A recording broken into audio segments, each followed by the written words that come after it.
Senhoras e senhores, eu sou o Tadeu Rodrigues e esse é mais um episódio do podcast Rabiscos. Podcast literário que invade a sua casa, que invade o seu carro, o seu fone de ouvido, o seu aparelho de som, toda terça-feira. É um pequeno aviso, para quem sente saudade da Jéssica Balbino, ela apresentou comigo 2 episódios através da Lei de Incentivo Aldir Blanc, que em breve vai ao ar. A gente teve um papo muito gostoso com o Luiz Nassif, que é jornalista, economista, pensador aí, uma enciclopédia viva que vai contar várias histórias pra gente. E tivemos também um outro papo com o já de casa Chico Lopes, o escritor que está lançando o seu livro A Ponte no Nevoeiro. Como ele diz, é o seu livro mais ambicioso, o seu romance mais ambicioso. Logo, logo vão estar no ar esses episódios, e quem está com saudade da Jéssica vai poder ouvir aí o seu bom humor, sua risada e se divertir. Bom, a intenção da casa aqui é levar variedade literária, levar descoberta, um entrelaçar de mundos literários das mais variadas vertentes, das mais variadas formas, dos mais variados gêneros. E assim a gente vai caminhando e vai pegando artistas na estrada. Isso é muito legal. Eu fiz uma pergunta esses dias no Instagram, no meu, Tadeu F. Rodrigues, e também no do podcast Rabiscos, sobre quem vocês gostariam de ver aqui no Rabiscos. Eu tive muitas mensagens, muitas respostas, e eu guardei todas com muito carinho. Eu não as compartilhei propositalmente, porque foi uma pesquisa que eu fiz para mim. Eu queria ver como que estão os nomes, como que estão as curiosidades de vocês, e foi muito legal, muitos nomes bateram, inclusive. Achei muito bacana isso. E eu tenho tido um feedback muito positivo de vocês e das pessoas que ouvem o podcast e que querem participar. Então, se alguém quiser também participar, mandar o seu livro para análise, os editores que quiserem, é só mandar aí para a Caixa Postal 129, o CEP de Poços de Caldas, Minas Gerais, 37.701.033. Está na minha bio também, está na bio do podcast. Beleza? Bom, o papo de hoje foi muito legal. A gente falou sobre a beleza e a grandeza da visão da criança emblemada por um livro infantil. O livro que foi escrito por Maurício Vieira e foi ilustrado pelo talentosíssimo Jonatas Martins. Ambos talentosos, ambos artistas de primeiro escalão. O livro está lindo. Ele vai ser lançado agora, dia 12 de fevereiro, lançamento que você pode acompanhar no perfil da Livraria Travessa. O Maurício eu conheci na Flippostos, quando teve um evento aqui, ele que organizou. Teve uma mesa com leituras de cartas clássicas, Padre Antônio Vieira, etc. Foi muito legal. Estava com ele, com a Lei Stout, com a Kátia Gerlach. Foi muito bacana o papo. A gente se aproximou depois disso, a gente tem conversado sobre literatura, esse grupo, eu gosto muito. E fiquei muito feliz quando ele lançou esse livro pela editora Raiz. É um livro muito sutil, muito bonito, muito bem desenhado, muito delicado, mas muito intenso também. E tem como personagem principal a Floresta, que é o título do livro, Floresta. Foi editado aí pela editora Raiz. Vocês podem acompanhar, que vale a pena demais conhecer essa vertente infantil do Maurício. Eu bati um papo com os dois, né? A gente, além de falar sobre o livro, a gente falou também sobre processo de criação, sobre a relação que eles tiveram e têm com a obra ao produzi-la, ao decidirem fazer juntos. Eu gosto de falar sobre esses processos, eu gosto de falar como que os livros vão ao mundo, porque muitos escritores iniciantes ouvem o Rabiscos, muitos escritores iniciantes mandam mensagens, gostam de saber, gostam de se aproximar. Tive um feedback muito bonito do episódio passado com Wesley Barbosa, um menino aí da periferia, que de vendedor ambulante passou a escritor. Ele tem uma história de vida muito bonita, ele conseguiu conquistar e aquecer vários corações dos ouvintes, das pessoas que me seguem. Pessoal, espero que vocês gostem do papo, quero que vocês continuem ouvindo Rabiscos, que vocês curtam, que vocês compartilhem. Eu preciso muito desse feedback e desse compartilhamento de vocês. O episódio ficou bem legal, confere aí. Bom, Maurício Vieira, Jonathan Martins, estou muito feliz de estar aqui com vocês. E é inevitável a gente falar de poemas e logo ver assim os palpites de ilustrações. Todo mundo que escreve poesia tem esse quê de poemas que chamam fotos, fotos que chamam poemas, desenhos abstratos, ilustrações. E Floresta é um livro com muita ternura. As pedras, sentimentos que são soltas na história, depois recolhidas, e depois flerta com a reflexão envolvendo as pedras da cidade, faz uma junção muito bonita. Eu queria que vocês falassem um pouco como que deu esse encontro de vocês e o que cada um pensou a respeito quando a ideia surgiu. E sejam bem-vindos ao Rabiscos. Bom, iniciando então, agradeço, Tadeu, pela oportunidade. E, olha, o texto, quando a Rosane me passou, eu fiquei assim, até achei um pouco estranho, porque, enfim, era só o texto, não tinha nenhuma ideia de imagem vindo da editora, já porque às vezes acontece isso, né, da editora já ter um caminho gráfico pensado e pensar o ilustrador, mas quando ela compartilhou comigo o texto, tive uma primeira impressão assim, nossa, mas esse poema para infância, né? Como é que vai rolar isso aqui? Tem uma coisa tão densa nele. Mas logo em seguida, fazendo mais leituras, assim, eu consegui ver que tinham muitas camadas ali para aproveitar, né? E que ia render muito, muito fruto para a parte gráfica, né? De fazer a imagem. Né? Aí eu já vi de cara que o dilema era de optar por qual caminho seguir, né? Visto que tinha tanta possibilidade.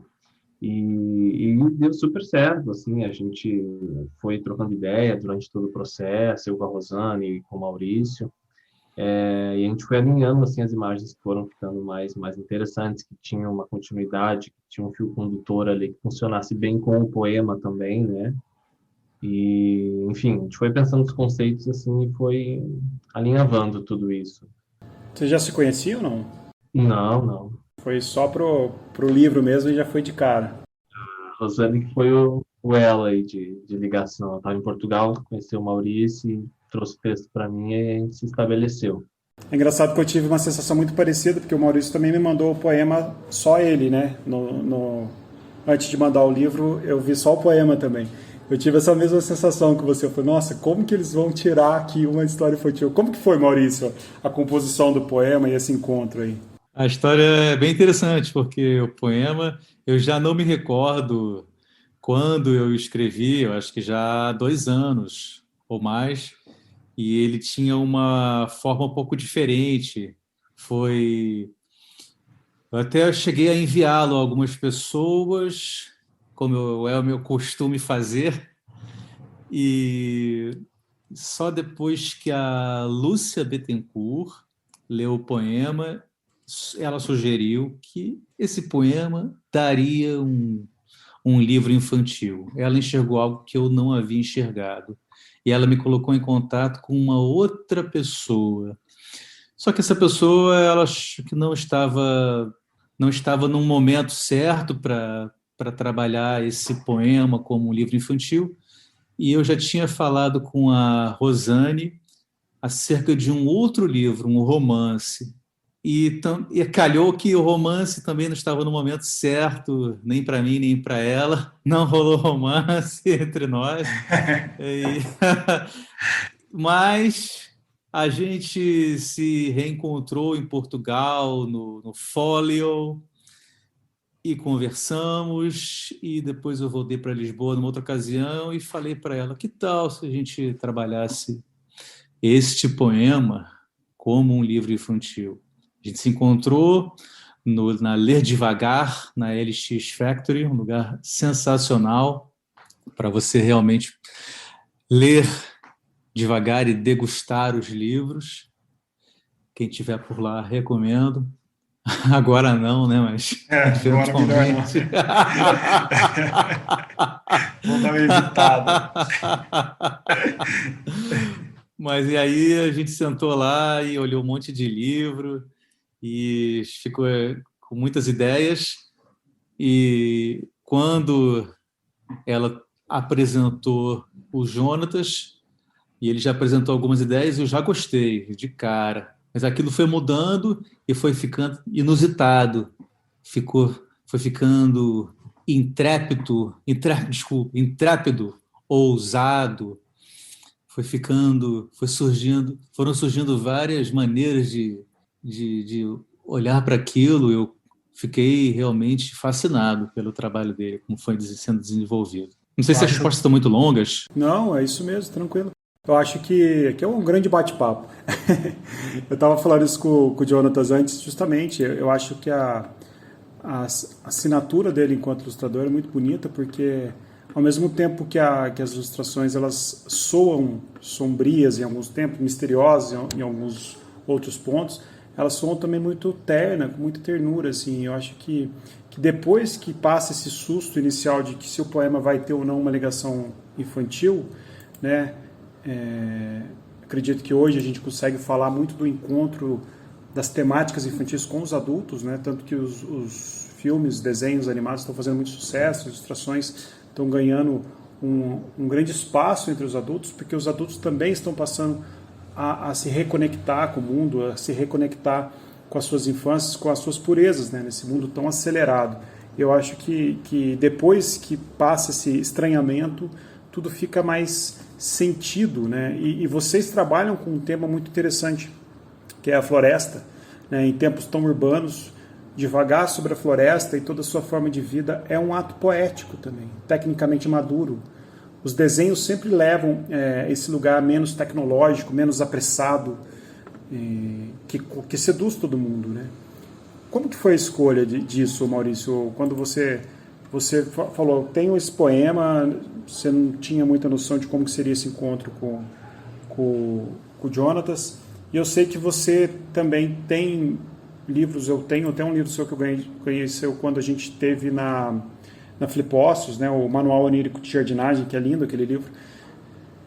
É uma linguagem muito diferente, né? Como que foi, assim, essa ideia do poema mesmo, a composição dele, e depois eu queria que o Jonatas falasse como que foi a composição dos desenhos.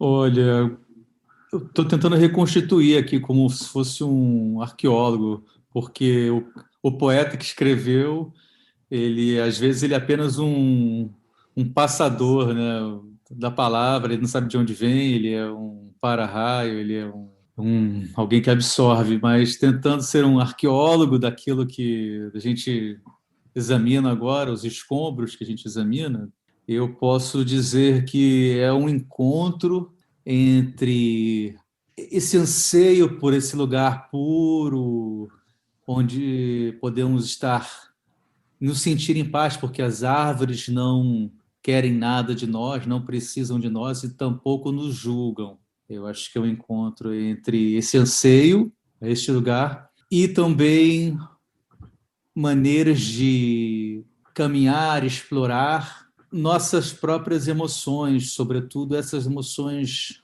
duras, pesadas. E a maneira que eu encontrei para falar dessas duas coisas foi aludindo a algumas histórias do nosso universo infantil tão presente nas histórias dos irmãos Grimm, né? Já é de conhecimento universal. Acho que quem não conhece a história de João e Maria, né? E também, sem querer dar um spoiler, numa parte da floresta, do poema, também aludimos ao mito do labirinto, do Minotauro, quando Teseu entra e ele consegue sair porque Ariadne deu a ele um novelo para poder guiá-lo para fora. Então, quando você é escritor, você é poeta, essas coisas vêm para você, são ferramentas, né? Então, foi um encontro feliz entre essas ideias, entre essas alusões, essas metáforas. Foi muito feliz mesmo. E você, Jonathan, quando você pegou esse material, como que você pensou a forma? Porque, sinceramente, é muito particular. Essa visão de ilustração é muito particular que você deu. Como que foi isso? Que eu queria, assim, era fugir de uma literalidade, né? De ser muito exato na imagem, né? Essa é uma regra, praticamente, assim, da ilustração, né? De sempre a gente procurar fugir, né?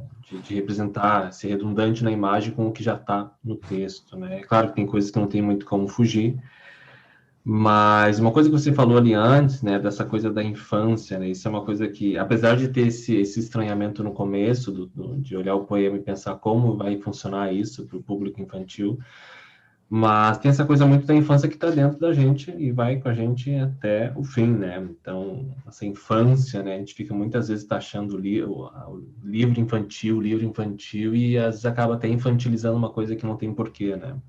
Tem criança que acessa temas e conteúdos que outras não vão acessar, enfim, que são mais complexos ou não, sensíveis ou não.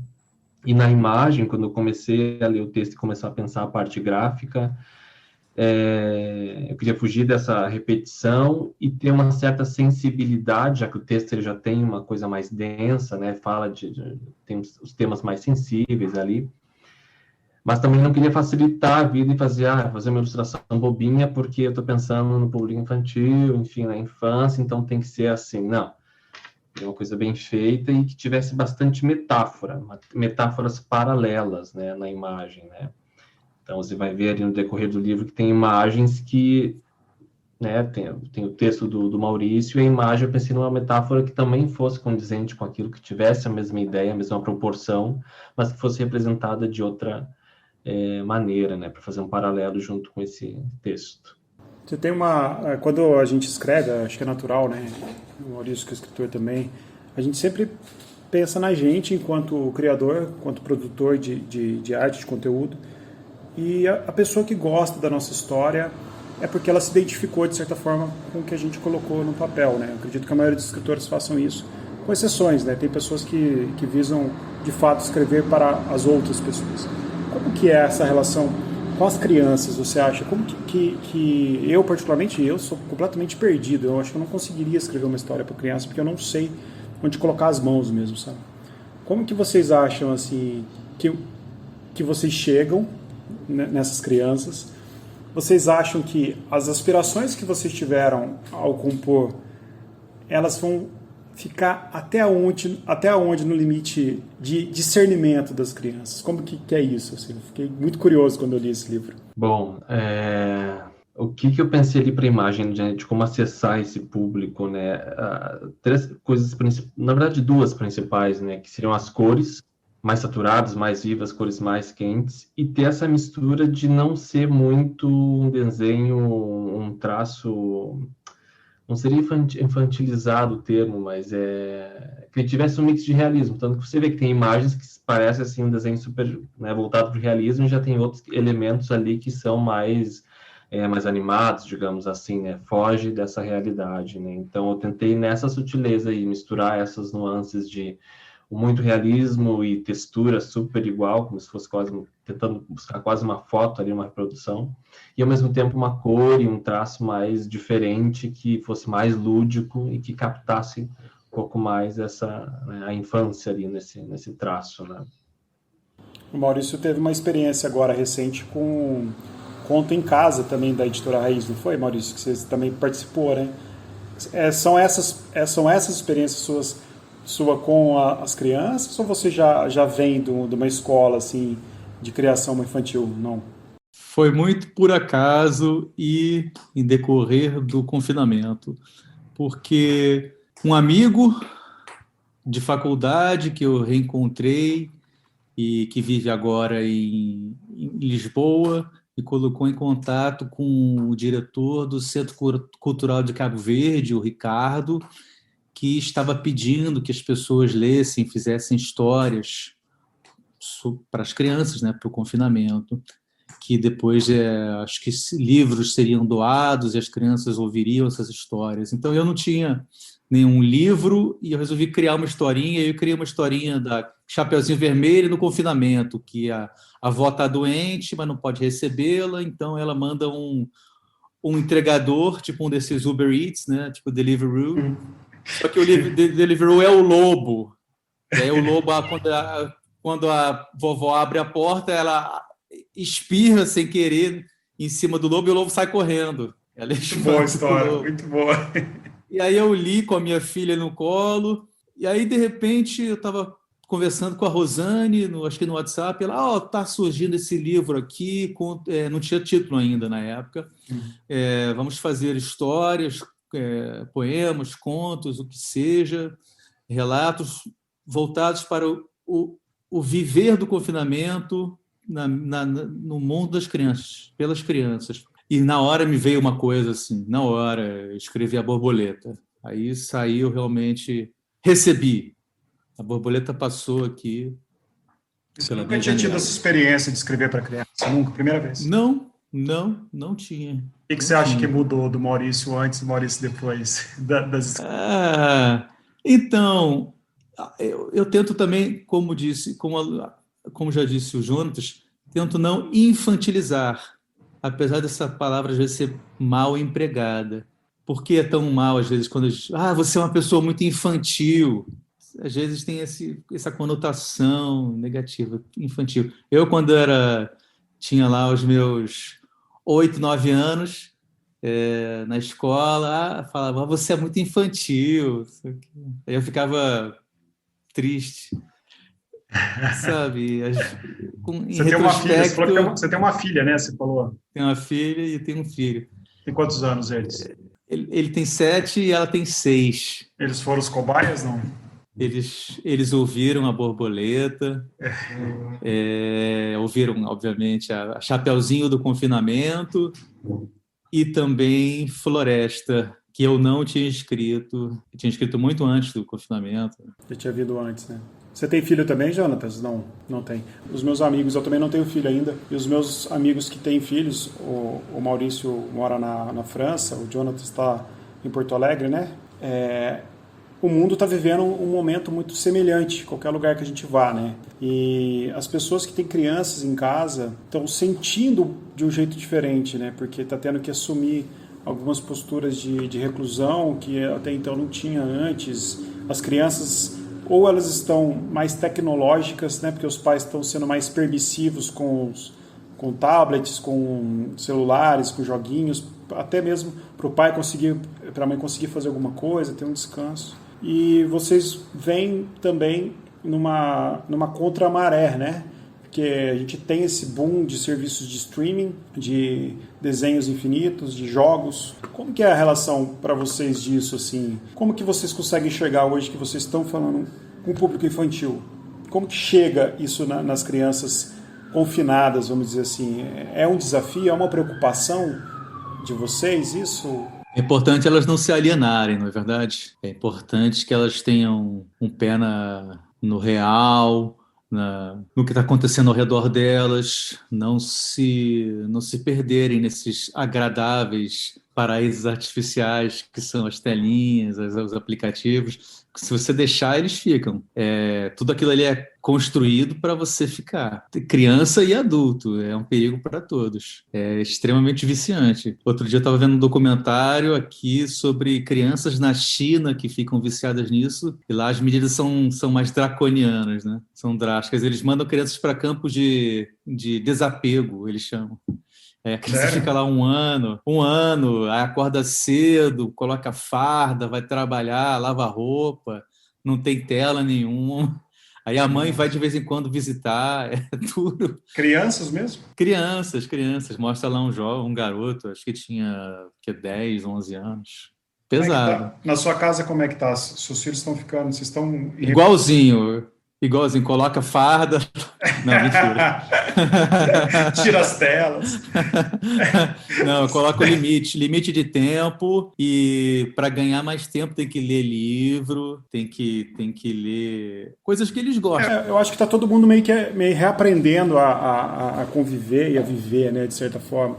E vocês estão fazendo um lançamento no meio de uma pandemia, né? Vocês estão fazendo um lançamento que vai ser virtual, né? Perguntei isso para vários colegas que fizeram os lançamentos agora na época de pandemia. A gente tem essa necessidade do apego, de que é tão gostoso você lançar um livro e abraçar as pessoas, conversar com as pessoas, assinar os livros, né? Ter essa troca humana, esse calor humano. Como que está a expectativa de vocês para o lançamento? Lança agora, né? Começo de fevereiro? Sim, agora no começo de fevereiro. E para mim é estranho, vou confessar. Assim, realmente eu tenho esse apego da coisa de estar lá e ver as pessoas, e ali acaba vindo um insight, um feedback, que é muito legal, né? Não que também não venham pelas redes, de maneira virtual, mas é diferente ali, né? Tem uma troca, né, direta com a pessoa, um abraço, aperto de mão, enfim, aquela função de fila, e eu não sei, tem uma aura ali, né? No dia do lançamento, com autógrafo, enfim. Eu não sei, assim, muito que... Eu tento ser mais otimista, assim. Não faz muito da minha parte sonhar muito, ter o pezinho fora do chão, né? A gente sabe que acaba prejudicando um pouco, né? O fato de não ter o pessoal ali, né? Mas a gente tem que aprender, não adianta. É uma modalidade nova, diferente. A gente tem que se adaptar enquanto momento de pandemia e ela acaba abrindo oportunidades para esses encontros assim, né? Que a gente talvez no presencial não teria, né? Oportunidade de até de alcançar mais pessoas, né? Mais gente. Então, eu vejo assim. A gente tem eu tenho um podcast, a gente teve um aumento muito grande de ouvintes do podcast, que é um podcast nichado, né? É um nicho muito específico, que é um podcast sobre literatura. Então a gente tem essa... Já é de difícil chegar, né? Porque é sobre literatura. Mas a gente teve um aumento muito significativo agora na pandemia. Pessoas passaram a ouvir coisas, né? Porque o podcast ele acaba sendo um mundo seu, que você tem que se fechar ali no fone de ouvido, ficar 40, 50 minutos ouvindo. E as pessoas passaram a me procurar muito, falando que voltaram a ler agora na pandemia. Eu achei muito curioso. As pessoas falaram, eu tenho desligado a televisão porque na Globo tá só repetindo novela, então agora eu estou começando a ler de novo e eu estou me habituando a ler. Como que tá para vocês na pandemia? O que vocês estão fazendo? Vocês estão conseguindo trabalhar normal? Vocês estão consumindo arte de que forma? Olha, eu tenho estudado bastante livros teóricos assim sobre ilustração, né? Então, fora outros projetos que eu vou tocando paralelo, né? Porque não é só floresta, tem outras coisas mil na volta, né? Faço coisas com a freela de design gráfico, também um card aqui, um card colar, uma edição de vídeo ali. Agora mesmo a amiga mandou uma mensagem, olha, estou com um livro aqui que está parado na gráfica e o cara precisa alterar e a pessoa que gerou o arquivo não consigo contato, consigo te enviar para você. Eu fico toda assim, né? Porque mexendo no arquivo de outra pessoa, mas eu estou mais assim num estudo, eu não estou conseguindo de fato ler assim, a literatura, pegar uma narrativa, um romance, enfim, eu estou mais no estudo mesmo, debruçado, assim. Tá? Engraçado, tem muita gente que está tendo essa dificuldade de leitura. Não sei se você está sentindo isso também, Maurício, mas muita gente está com dificuldade de concentrar também essa pressão muito grande, né? Como é que está aí, Maurício? Já vem de tempos anteriores, essa fragmentação da nossa atenção. Somos muito demandados o tempo todo em diversas plataformas. Já vem Facebook, WhatsApp, Instagram, os e-mails e as outras telas. Então, o cérebro já não está mais acostumado. Sempre quer aquela recompensa da mensagenzinha, né? Aquela dopaminazinha do coraçãozinho, dos likes, né? Estamos viciados nisso tudo. Então, aquele prazer solitário de você sentar, abrir, folhear Tolstói, Dostoiévski, Cervantes. Tá difícil mesmo. Eu lembro que quando o Maurício foi participar da leitura da ocupação do Rabiscos, ele falou, mas isso só não tem Instagram para marcar aqui. Eu falei, caramba. Eu lembro que quando a gente estava fazendo as gravações na rádio, e o diretor nosso falava assim, pergunta se eles têm telefone fixo, porque telefone fixo é melhor que não cai. Mas, ninguém tinha, só as pessoas mais velhas tinham telefone fixo, porque ninguém usa mais telefone fixo, né? E a gente acaba tendo esse momento de reencontrar com a nossa casa, né? Eu acho que voltar à nossa infância, os livros infantis possibilitam isso, é um regresso muito genuíno, né? Você poder voltar às suas memórias. A gente passou a prestar atenção em coisas que as crianças fazem, que é prestar atenção nos detalhes da casa, prestar atenção no cantinho da porta, prestar atenção naquilo que pode ser magnânimo, né, dentro de um pormenor habitável, e a gente não consegue sair impune, né, dessa relação. E eu acho que a literatura, quando fala disso, de ser infantil, que eu concordo com vocês, não temos que rotular assim, porque um adulto pode ler com a mesma intensidade, às vezes até com outro tipo de sensibilidade que uma criança, e chegar a lugares comuns. Vocês pensam em continuar escrevendo para as crianças? Vocês tomaram gosto pela coisa? Como que está isso? Tem projetos futuros disso? Sim, a área infantil é o meu foco, assim, né, da infância, assim, como um todo, é a que eu mais gosto, porque ela dá mais, a gente que pensa em imagem, dá mais possibilidade, assim, né, a fantasia, ela tem menos limites, digamos assim, né, quando a gente começa a pegar um texto mais adulto, já tem uma série de restrições, vem editor e tudo mais, e quando é para a infância já tem uma maior liberdade, não que tenha algumas orientações, é claro, mas o que me chama a atenção no texto, né, para a infância, é essa possibilidade quase que sem limite de ir ali na imagem, né? Então, eu quero conseguir continuar nesse ramo, sim. E você, Maurício? Tomou gosto? Olha, digamos que como Perrault, na verdade, ele escreveu aquelas histórias absorvendo contos das aldeias, né? E muitos deles não eram muito para crianças, né? Disney foi que absorveu tudo aquilo e foi deixando aquilo, foi limpando aquilo, deixando aquilo tudo mais aceitável para a criança americana, com os padrões puritanos, etc. Então, tudo isso é muito recente, esse padrão do que é história para criança. Porque antes também nem existia a criança como como um ente protegido. Então, a pessoa que gosta de literatura, de toda a literatura, todo o escopo da literatura, ela vai buscar em Perrault, vai buscar em Esopo, nas fábulas de Esopo também, que não são necessariamente para crianças. E aí eu leio para as minhas crianças, Esopo, eles falam, mas isso é La Fontaine. Eu falo, pô, La Fontaine veio 1000 anos depois. Meu Caralho. Deus. Ele só pegou na fonte ali e mudou. Uhum. Mas eu sou muito otimista com isso. É muito bom, né? É porque a gente que cria, você fica sem limite, né? Como o Jonatas falou. Eu fico vendo nas feiras, né? Na Flip, aqui em Poços mesmo, na Flip Poços, como as crianças preenchem o ambiente literário, né? A Flip Pocinhos aqui, como que as crianças conseguem atingir um grau de satisfação, de acesso que ninguém mais atinge, né? E você consegue. Eu lembro que uma vez eu fui ler eu estava lendo um livro do Sherlock Holmes, que eu sempre gostei muito. Eu estava com meu sobrinho passando férias em casa, ele falou para eu ler, era um conto. Deixa eu ler em voz alta para mim. Só que ele era muito criança, ele não ia entender. Aí eu fui lendo, adaptando. Eu mesmo, conforme eu lia, eu já ia adaptando para ele. Troquei os nomes, coloquei nomes fáceis, fui criando as histórias. E ele até hoje lembra dessa história.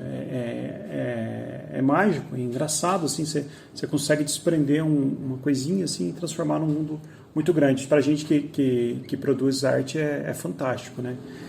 O lançamento de vocês vai ser que dia? Olha, tá início, né, Maurício, da primeira quinzena, não? Que tem uma função de gráfica ainda, né, uns detalhes para acertar, mas assim, divulgado tá como dia 12, né, o lançamento. Dia 12 de fevereiro. 12 de fevereiro. Vai ter um evento? Como é que vai ser isso? Vai ter um horário que vocês vão receber, falar sobre o livro? Como que tá isso? A princípio, sim, né? A princípio, uma pessoa da Livraria da Travessa, ou selecionada pela Livraria da Travessa, vai nos entrevistar. Legal. Mas como está próximo de datas de carnaval, ainda não sabemos muito bem, ainda com algumas dúvidas.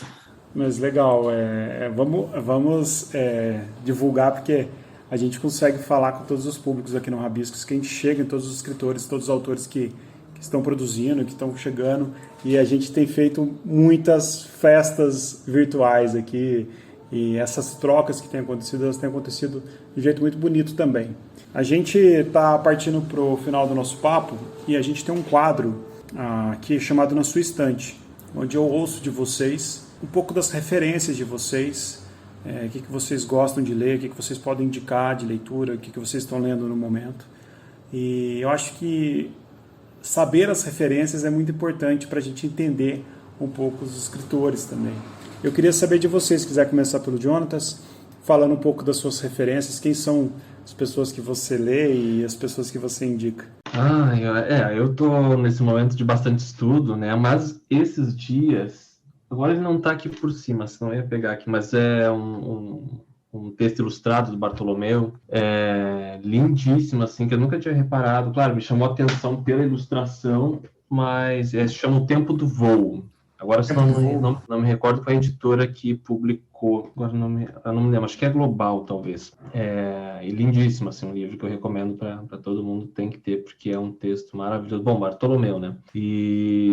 Mas eu estou muito, assim, impregnado de coisas teóricas, né? Então, Peter Hunt, enfim, lendo muito Regina Silberman, né? Da literatura infantil como um todo, né? E as referências visuais aí tem muitas, né, que vai desde Simone Rey a Gabriel Pacheco, André Neves, Roger Mello, Cissa Fittipaldi, a lista é imensa, não acaba mais.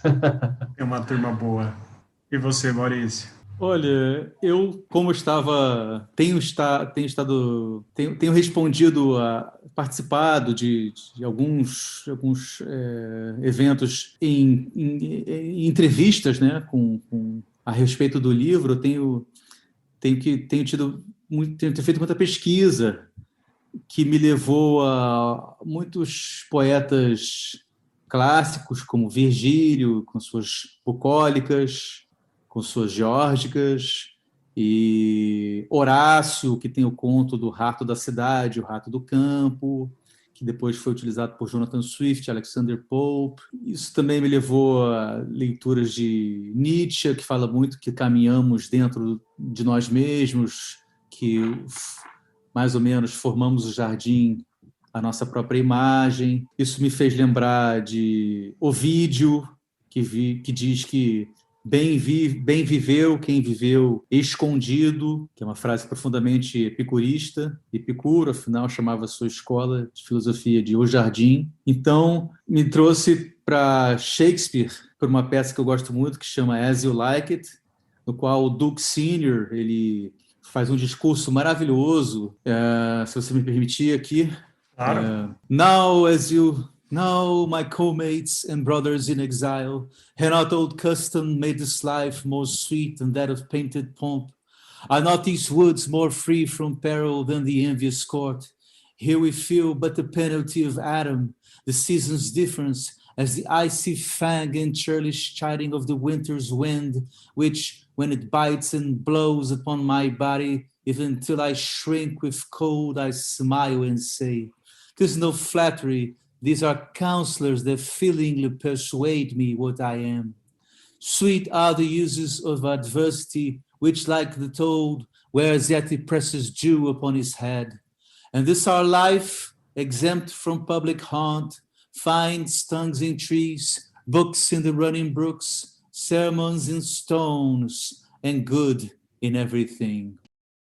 Depois que ele faz esse discurso tão bonito, que fala que a floresta é mais segura que a corte de onde ele foi banido pelo irmão, ele fala assim, que tal a gente caçar um servo? Aí vem um outro personagem falando que, na verdade, ali na floresta, os humanos são os usurpadores, não são bem-vindos. E é pura verdade. A gente gosta de citar que o homem, o lobo do homem, pobre lobo. Pobre lobo, coitado do lobo. Gente, muito obrigado pelo papo, adorei passar esses minutos com vocês. Eu desejo muito sucesso para o livro, tenho certeza que vai ser um sucesso de venda, de crítica, porque está muito bonito mesmo, está um livro caprichoso, está um livro sutil, está um livro bem feito, com detalhes bonitos. A editora Raiz aí está marcando bem presença aí com esse livro, pode ter certeza. Pessoal, fica ligado então no Instagram da Livraria Travessa, dia 12 de fevereiro, então deve ser o lançamento oficial do livro. Aí acredito que vocês vão colocar alguns pontos aí, o pessoal ver, dar uns gostinhos aí. E eu queria ouvir de vocês, para a gente fechar, onde que o pessoal encontra o trabalho de vocês, se vocês quiserem dar o serviço, por favor. Bom, eu estou no Instagram como Artejo Martins, bem como se fala. E é tudo igual assim nas redes, Behance, site também, artejomartins.com.br. Artejo. E Artejo. ARTEJO, martins.com.br. E ali eu boto os trabalhos, tanto de design gráfico quanto de ilustração. Tá? Legal. E você, Maurício? Olha, a minha revista digital, que já é publicada desde 2014, chama-se Arvorescências, arvorescências.com, e ali eu publico tudo que tem a ver com poesia e natureza, desde coisas do século VII, da dinastia Tang, da China, até contemporâneos, poetas atuais e já consagrados que, de alguma forma, abraçam, atravessam o natural. Legal. Obrigado, gente. Fiquei muito feliz de ter vocês aqui. A gente vai se encontrar mais vezes, eu tenho certeza. Fiquem bem. O pessoal de casa, muito obrigado quem chegou até aqui. Quem está conhecendo o programa hoje, volte e conheça os outros programas. Tem pessoas muito legais da literatura contemporânea produzindo, fazendo. O Rabiscos tem essa intenção. Para sugestões, para reclamações, podcastrabiscos@gmail.com ou aqui no direct do Instagram também. A gente fala direto. Muito obrigado a todos. Bom dia, boa tarde, boa noite.